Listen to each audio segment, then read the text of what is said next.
Good morning, everyone. Welcome to the podcast, The Politically Incorrect Guide to Purpose and Politics. Today is the first in the series of Solutions Unknown, where we travel the world, this time starting in South Carolina, in Charleston, to find solutions to socioeconomic and environmental problems that are really working and that need to be scaled. And I'm delighted to kick off this series with a dear friend of mine, Miss Jenny Whittle, who has spent a career in education, looking at it from multiple different angles.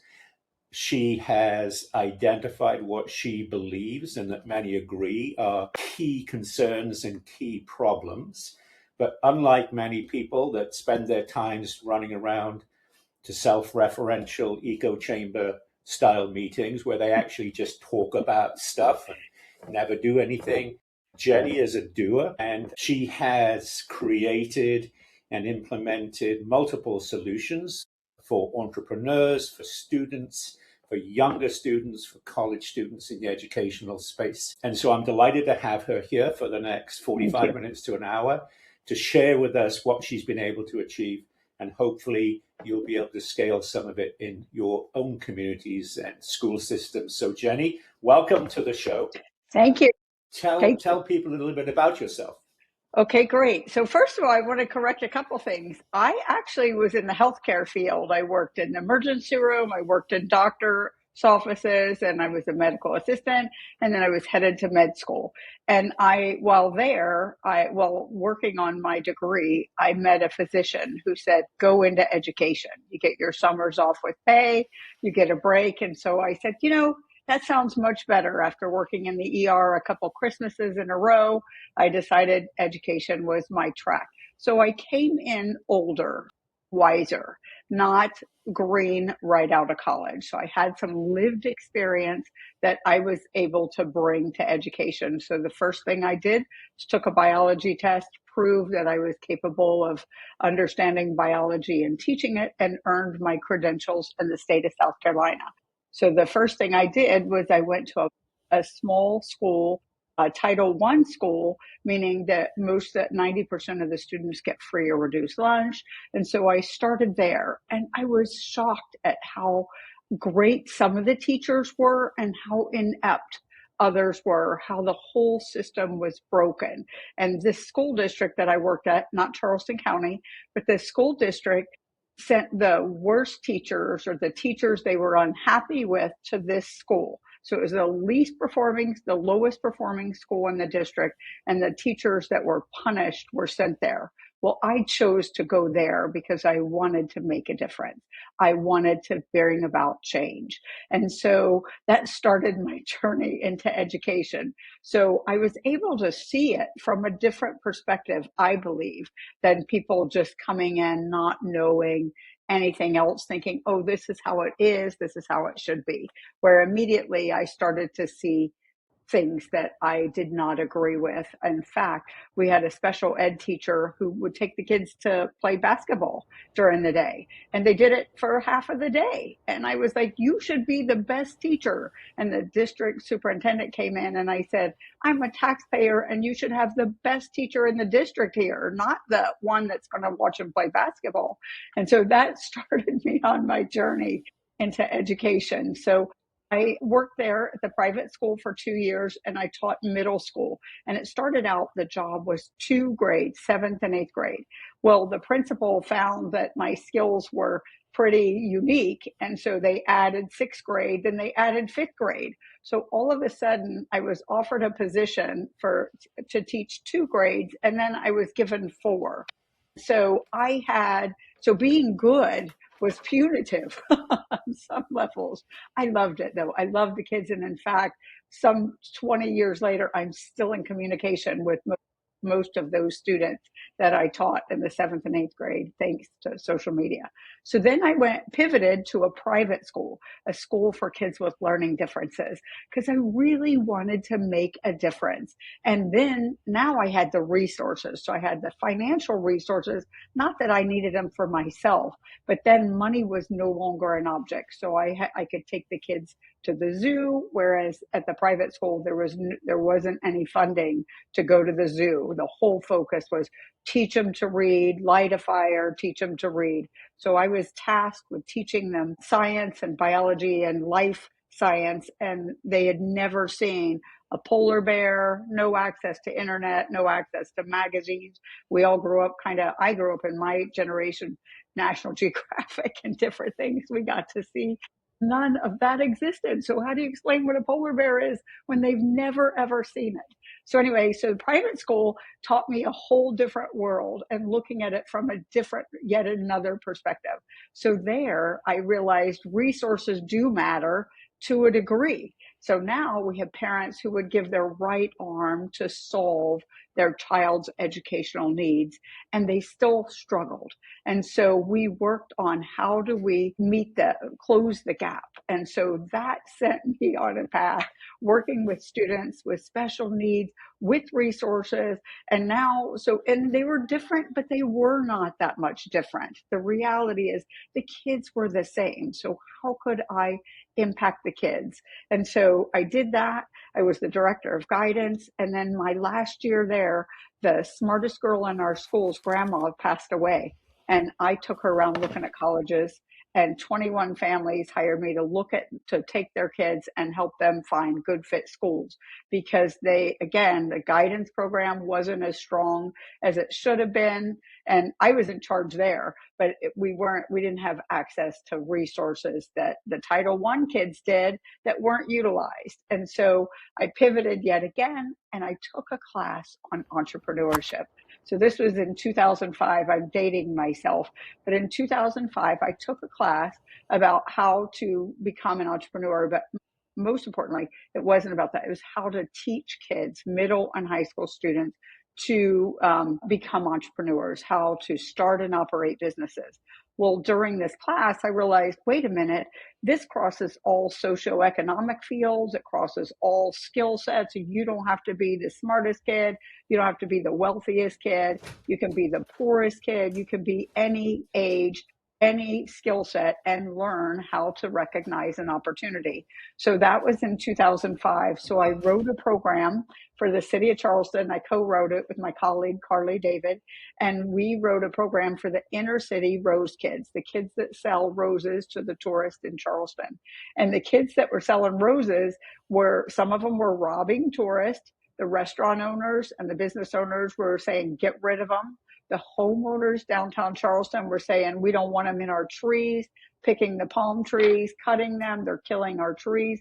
Get rid of them. And my solution was, let's teach them. Let's teach them how to be young entrepreneurs. Let's teach them the business skills so they can flourish. And so we did. So in 2005, that started my journey with the city of Charleston.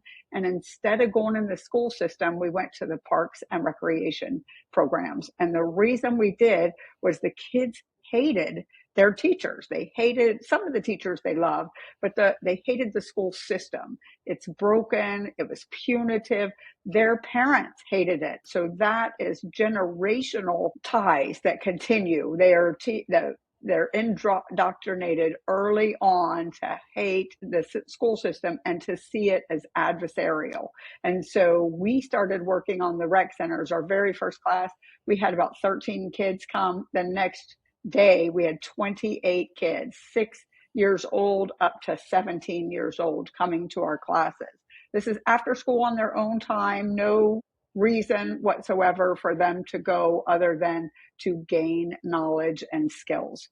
So I pivoted yet again. I started teaching entrepreneurship to teachers in the state of South Carolina. I'm proud to share that I've taught over 500 teachers to teach middle school and high school students how to start and operate a business. I also became a certified entrepreneurship teacher instructor. My friend Carly and I did. And at the time we were 7 in the world. And so we're highly trained to teach students, teachers, school systems how to do things differently. We traveled all over the state. I was an adjunct for Clemson, an adjunct for the College of Charleston, and helped with Francis Marion University. We also offered classes at Midlands Tech.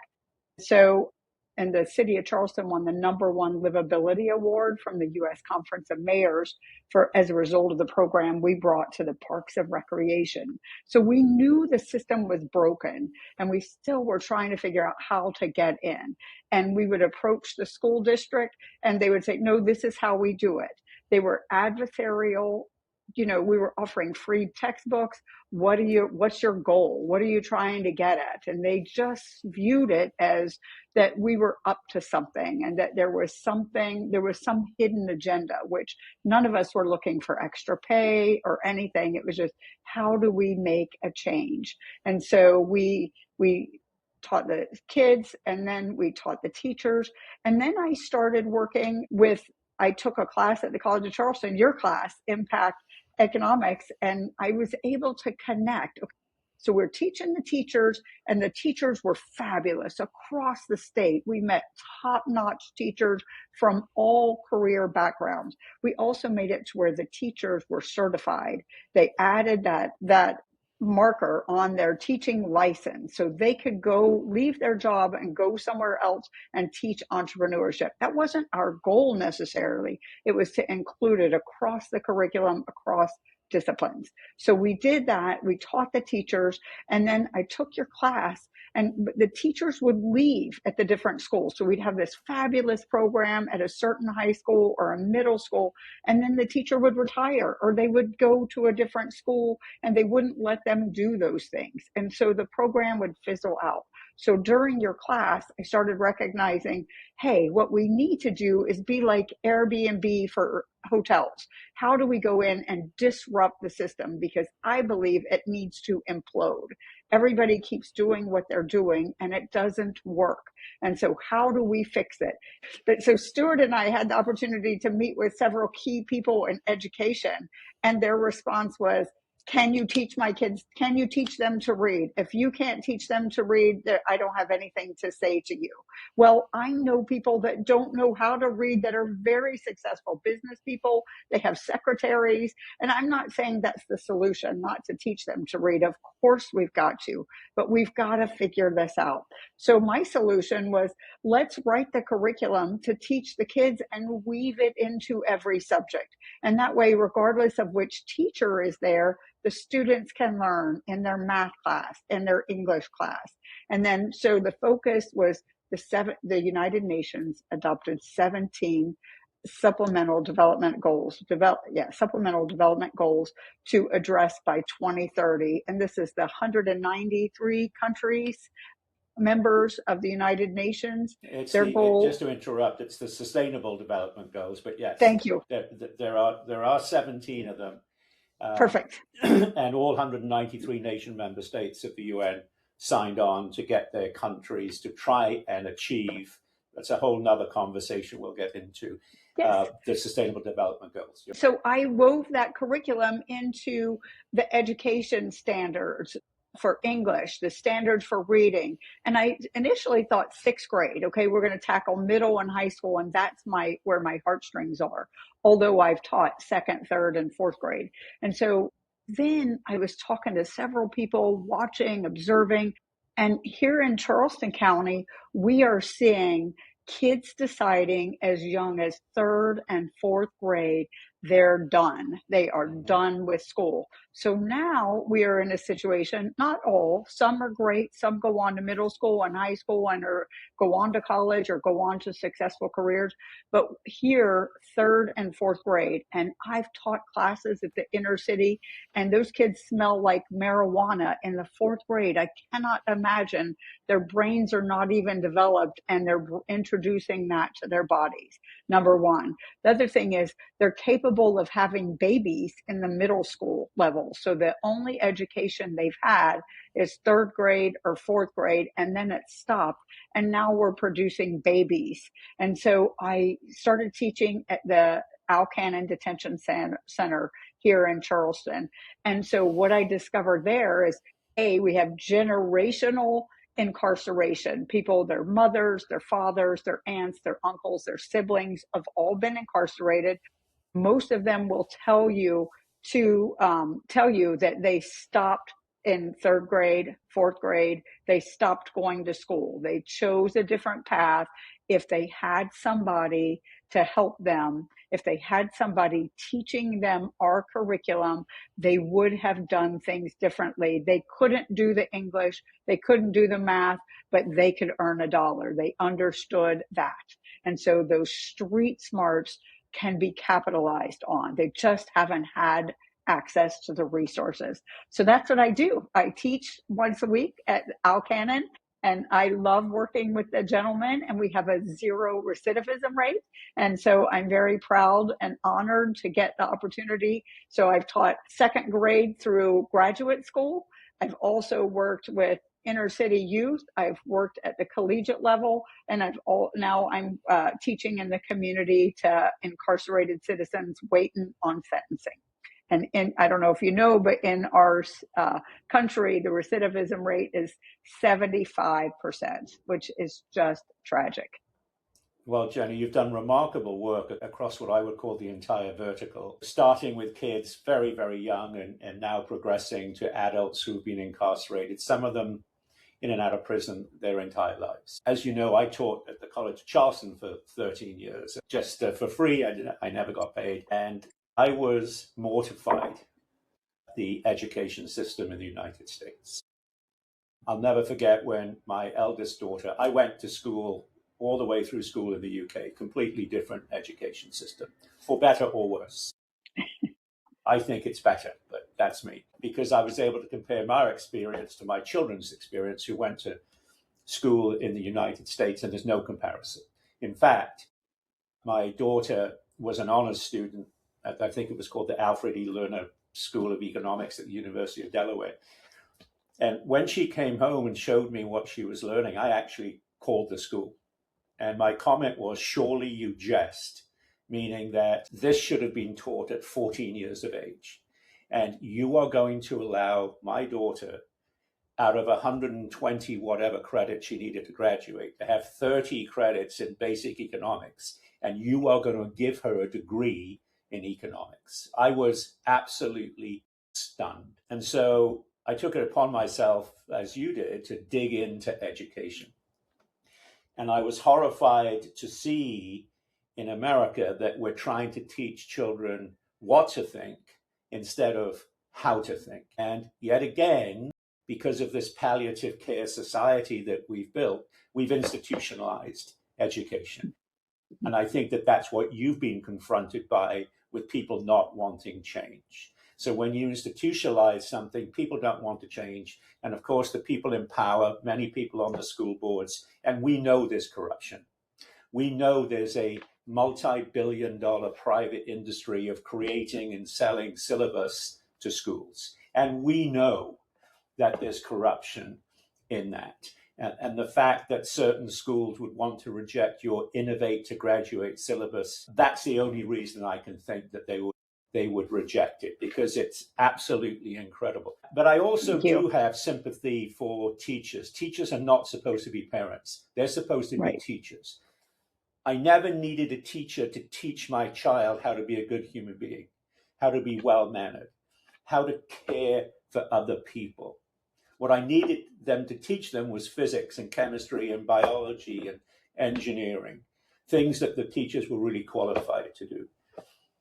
And in this country, I started hearing in the late 90s and early 2000s this whole idea of the school to prison pipeline and blaming teachers. It's not a school to prison pipeline.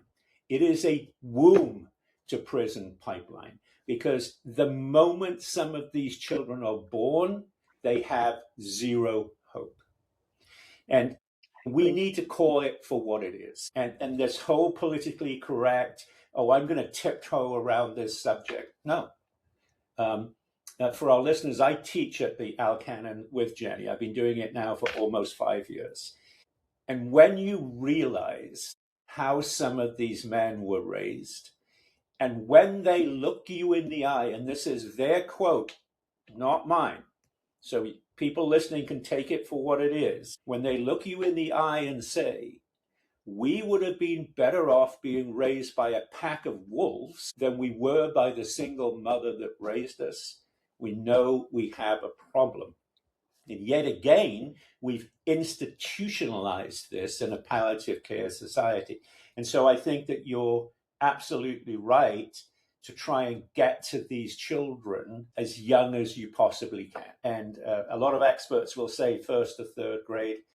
A dear friend of mine, Pearl Johnson of the Johnson and Johnson family, built an incredible school in New Jersey called the Willow School.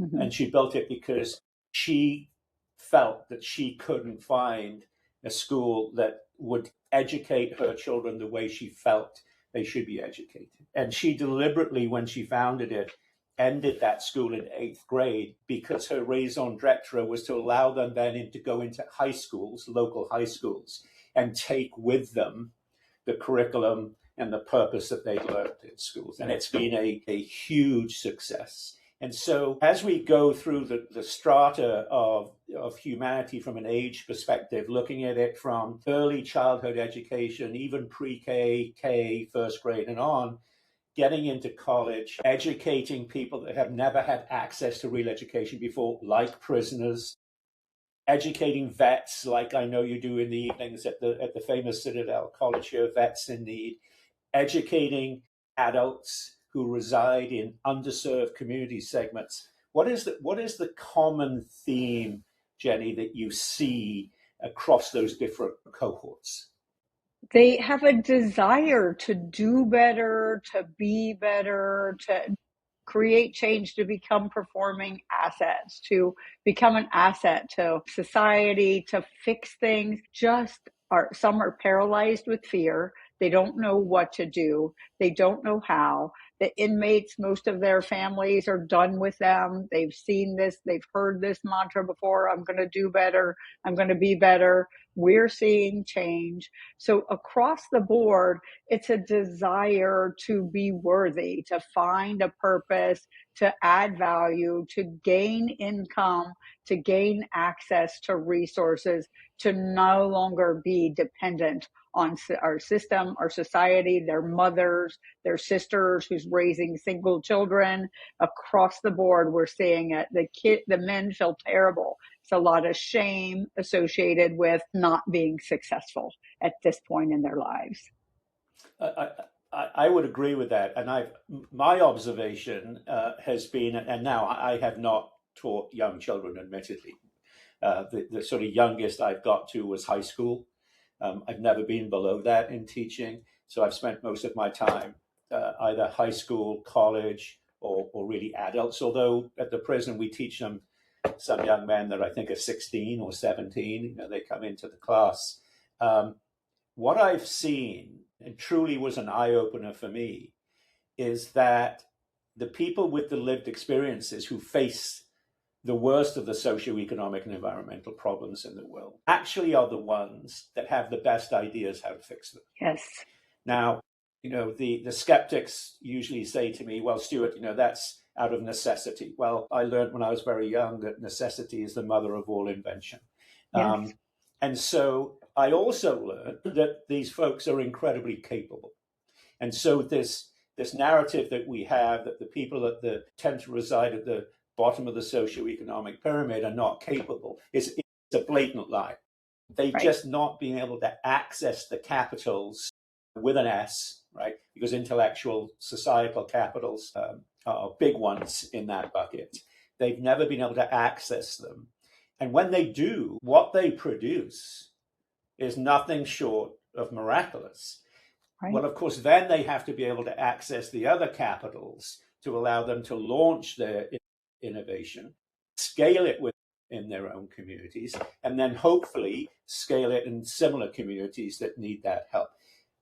What have you seen in your work as the choke points preventing that from happening? So a lot of that is the rules. You have to stay within this confine of you have to go to school here, you have to go now, and you can't break out from that. You have to sit down and read The Hobbit and you're in 9th grade and you have a second grade reading level. So the rigidity sometimes we'll see in the education system. We also see the choke points, the money isn't flowing. Money's not the solution, but it does help. People sometimes need capital. They need access to a little bit of financial resources to be able to launch their business. The other choke points are that they're not around anybody at all. They've never been exposed to anybody that believes in them, that has the resources to help them. And that's, I think, what differentiates our program from so many at Alcannon, with the veterans, with the youth, is that none of us are getting paid. We're here to teach them what we know, to impart knowledge, to impart things, to help them gain access to capitals. We're not giving them money. We're teaching them how to do it, how to gain access. And they just have not been able to break free. A lot of them haven't been taught. I want to tell you 2 stories. One, I went to jail to a court hearing with one of my incarcerated citizens, and his uncle stood up and testified on his behalf, and the uncle was 55, and the uncle stated to the judge and to the court, he said, I went to work and I was a painter and I was a good painter. I didn't realize, he said, I went 1 or 2 days a week. He said, I didn't realize I had to go every day.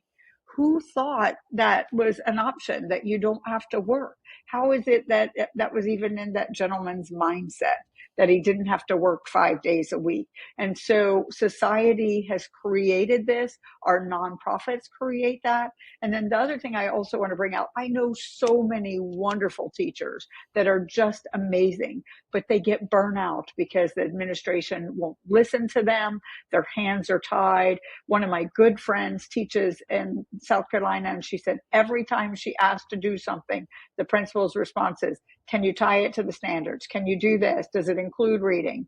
And he just will not get off of that, where she's like, come up, teach some classes with me, and let's do this differently and show our kids how to do it differently. And so we see that. So choke points, mindsets, fallacies in society, stereotypes, all those need to be broken. Well, I was on that call with you with some of the educational leaders in the state of South Carolina. And I think the person's comment was, well, this is how we always do it. And my response was, well, how's that working out for you? Because we're ranked 40th something in the nation, right? And that really didn't go down very well, I know. But someone's got to start calling it for what it is. Yes. So we've spent some time here talking about really education in the underserved communities. But I actually don't think it's really much better, to be honest with you, when I look at wealthy students or students coming from wealthy families that have gone to, let's say, really highly rated private schools coming into college. And I would be floored by their lack of general knowledge. And then I see so much focus and effort put on banning books. Now, look, I'm totally against young children reading inappropriate books, right? And I think that that is a fair argument. I'll come to how that was handled in the UK when I was in school in a second.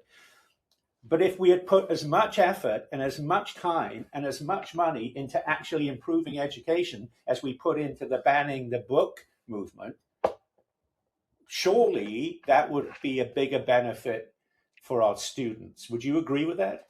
Absolutely. Take your book and go read with the first grader. Go sit down and read with them the book you want them to read, the book that passes your criteria.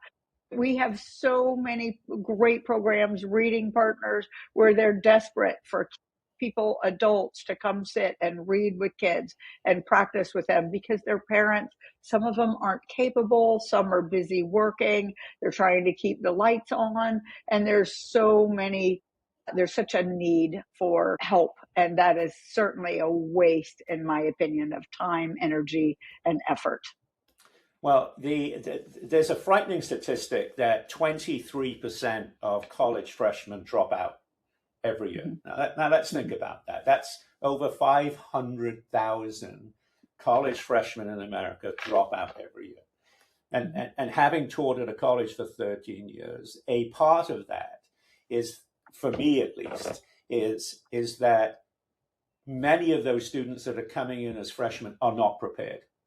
They are not prepared academically, and they're certainly not prepared from a maturity standpoint. And you show up in a city like Charleston, which we all know has a great hospitality industry, right? There are great restaurants, there are great bars. It is a great city for young people. I'm not going to argue that, to have fun.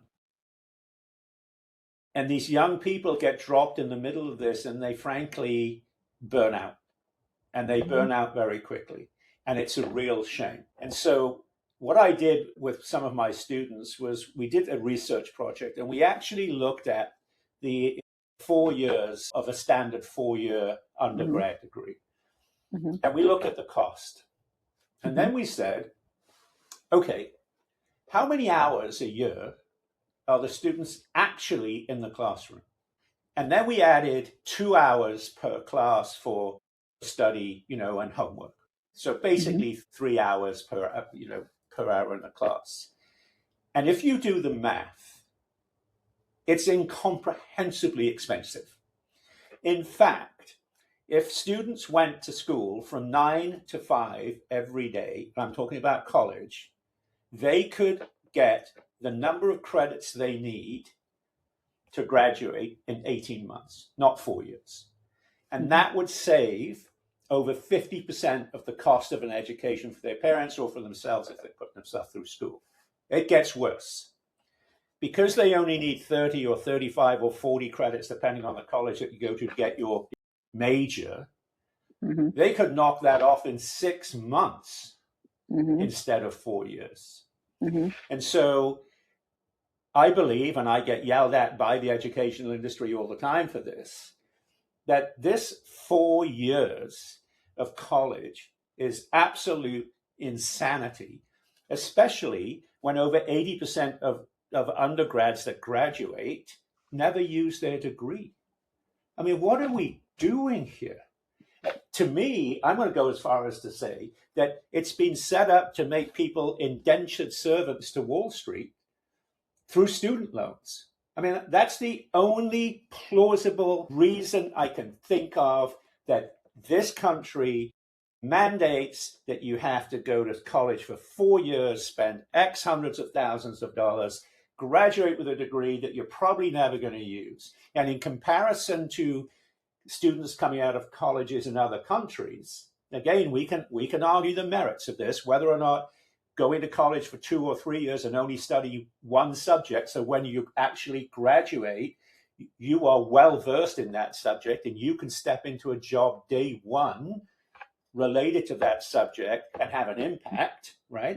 So whether that is better or not than taking 4 years to get a major where you only have 35 credits in it and you really don't know your ass from your elbow in your major.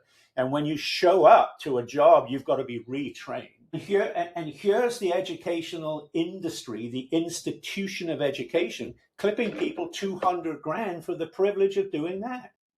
Yes. Full disclosure, I do college planning. I help students and families find good fit schools and apply to colleges, but I 100% agree with you.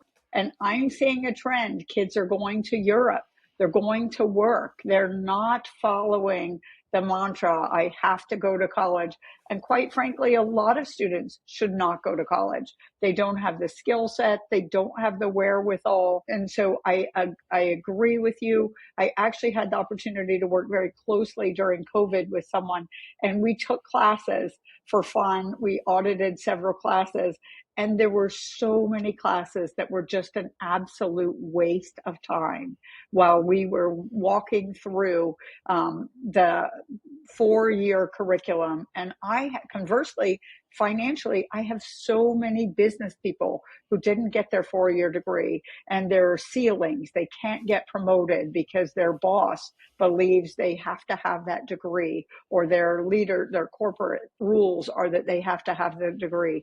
And none of that, they're married, they're 50 years old, and they're like, I can't go do 4 years of college. And it's ridiculous what we're expecting, what academia demands of people, and it needs to change. I wholeheartedly agree. Some of the colleges are pivoting. They're offering summer classes, they're reducing the time, but most of the classes, quite honestly, are a waste of time, in my opinion. I actually taught a class of teachers in the state when I was teaching them about entrepreneurship to teach their middle and high school students. And the teachers were tasked to go find an entrepreneur and ask them what subject in college prepared them most for their career. And most of them had not one class, not any. It was a friend they met, a job they had, something else. And most of them could not articulate a class. And one teacher in particular said, tell me what questions to ask. And I said, no, I want you to go figure it out what to ask that entrepreneur. And she was ready to hit me because I wouldn't give her, she's a grown adult, I wouldn't give her the questions. I said, I want you to figure out what questions to ask an entrepreneur. What should middle and high school people know? What should you know about an entrepreneur? But it's interesting, not any of them could say this class, but I do hear it from the Innovate to Graduate program, Impact X classes at the College of Charleston. This changed my life. The middle and high school students who took the entrepreneurship classes through Yes Carolina at the time, they say it changed their lives. It changed how they thought. And I agree with that. That's there's the no pivot. doubt. There's no doubt. The 6 credit Impact X class that I designed and helped fund and helped teach for 13 years, those students get hired first, and I believe their average starting salary was 11% higher than their peers. So something is working. And we all know that there are wonderful college professors and there are wonderful high school, middle school, and grade school teachers. I think when I speak to most people and ask them, think back, how many teachers really made a difference in your life? Most people can count that on one hand. I was very blessed to go to a school where I had incredible teachers, and I feel very lucky for that. But in my research and my deep dive into this, we can't leave this conversation without talking about the teachers' unions. And the nuts are running the nut house, at least in the college ranks, because the school, the administration doesn't run the college, the faculty does. And for me, I really got sick and tired of listening to college faculty members, and I'm just going to say it, generally on the left, bemoaning government and politicians, and sitting there and looking me in the eyes and saying that, the government's broken, it's institutionalized. How can we possibly have senators, Congress people, etc., voting on term limits, because they have a dog in the fight? Well, they look me in the eyes and tell me that, while at the same time, they don't want their little thing changed, right? Right. It's the same thing, just in a different system. And so if we went to colleges and said, vote on getting rid of tenure, which is one of the dumbest things of all time, how many college professors do you think are going to vote, oh yes, we need to get rid of tenure? Right? So stop maligning the politicians who won't get rid of term limits when you won't get rid of tenure, because it's the same bloody thing. You're right. And so we have this institutionalized system that we all know has been broken for decades. Where are the fixes? Where are the solutions? They've got to come from somewhere, because we cannot continue with this. Education simply getting too expensive. And you mentioned people going to Europe. When I went to school, it was free. Now, did we pay higher taxes? Yes, we did. But funny enough, not that much higher, right? Education was free. We were done with our liberal arts and stupid elective education by the time we were 16. Now, does that mean that we crammed in our early years? Sure we did, right? But our last 2 years of high school, we only studied 3 or 4 subjects. And when you apply to college, if you wanted to go to med school, you go straight from high school, because you've taken 2 years of physics, chemistry, and biology. So you don't have to go and get some ridiculous undergrad degree that you don't know that costs you $200,000 before you can go to med school. You go straight to med school. So you're becoming a doctor earlier, you're earning money earlier. You don't have anywhere near the level of the student debt, which means you don't need to charge as much. I mean, I can weave the American legal system into this, right? And that's why insurance premiums are so high. But we're here to focus on education. We need more people like you, Jenny, that come up with these innovative syllabus who are teaching people across the social spectrum, across the age spectrum. But we also need people who have the courage to go in and challenge the actual institutionalized educational system. And I'm going to say it again, which I believe is a model to create indentured servants to Wall Street. Because there is no rhyme or reason why any young person needs to spend 4 years in school to do a bunch of electives they don't care about, to graduate with a major in a subject that they know nothing about because they've only taken 35 credits in that subject. And for them or their families to spend between $100,000 and $200,000 for the privilege of doing that is absolute insanity. I agree. Med school, yes. Engineering, yes.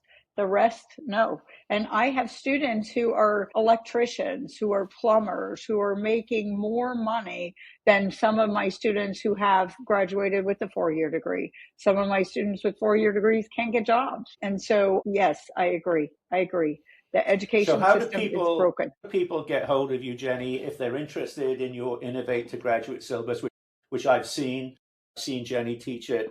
I think it's the most remarkable syllabus for a 3rd through 12th grade school that I have ever seen, because it's practical, it's real. Hands-on. The children, the young students taking this have something they can implement. And let's not forget, in today's world, education is a means to create economic vibrancy. Initially for yourself, so you can support yourself legally, right? And sustain yourself legally.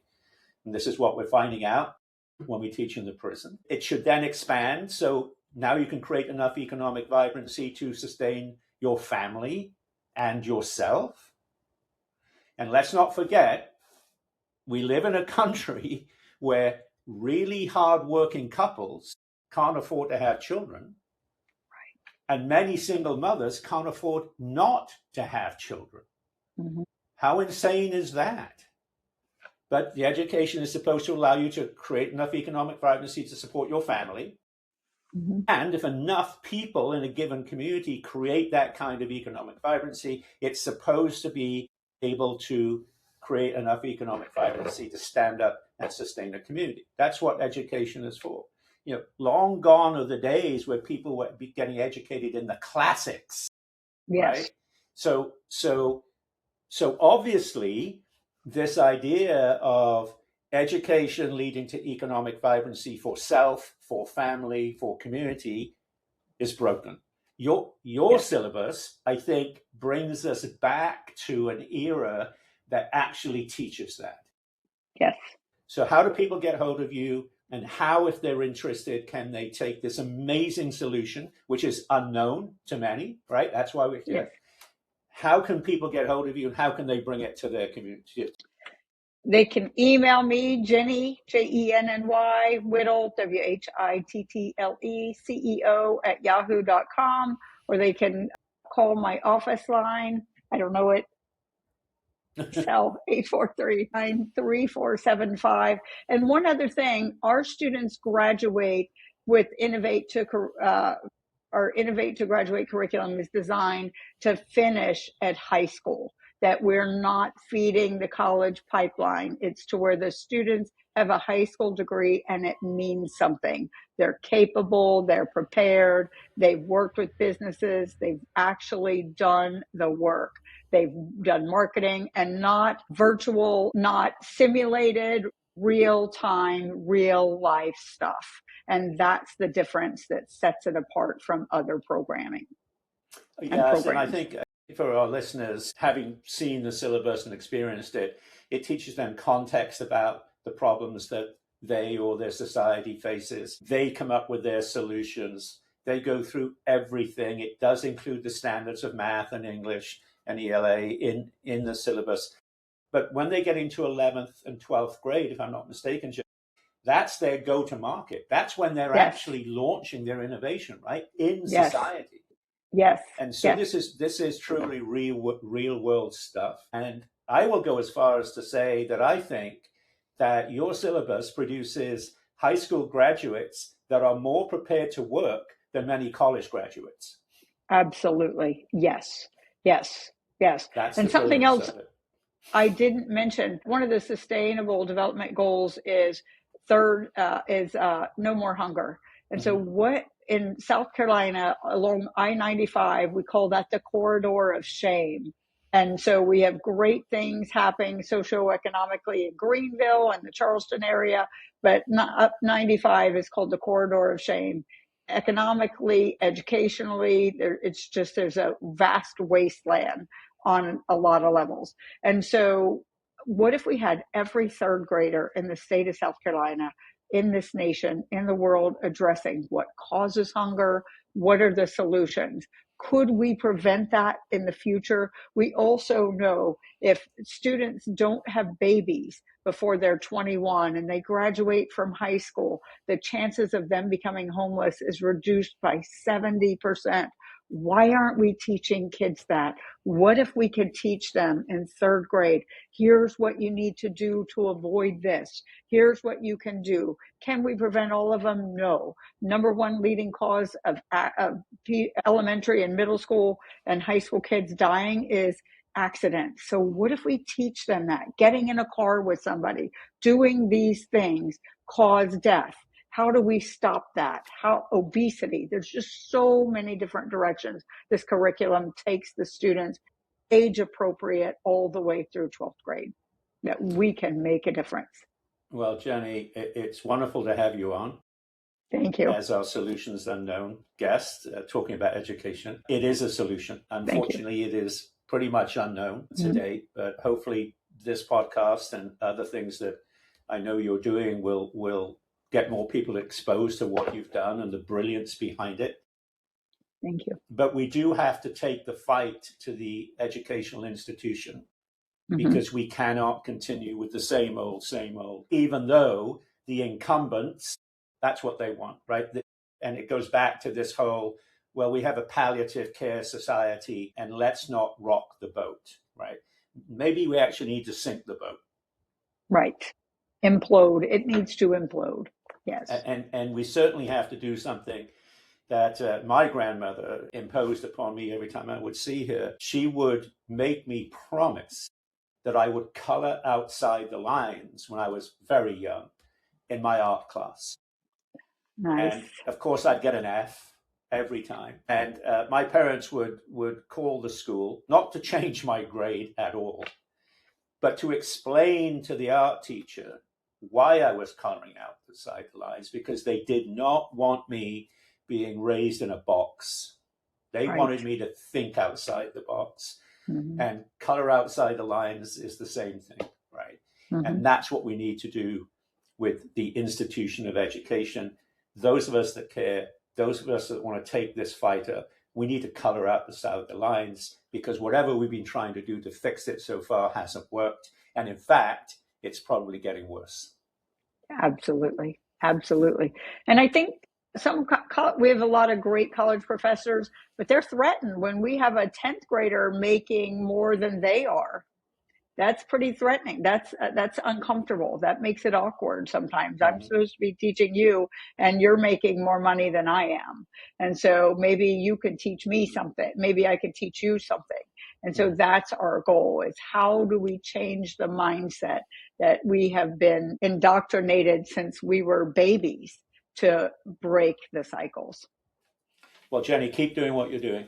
As I said, we need more of you. We need more of these wonderful innovations for our students. And if you're listening, reach out to Jenny. She's fantastic. Her syllabus is remarkable. It can be put into any school, whether it's charter school, private school, public school, state school, Title I school, doesn't matter. And it works. So Jenny, thank you so much for being our guest. And Thanks for inviting me. You in the near future.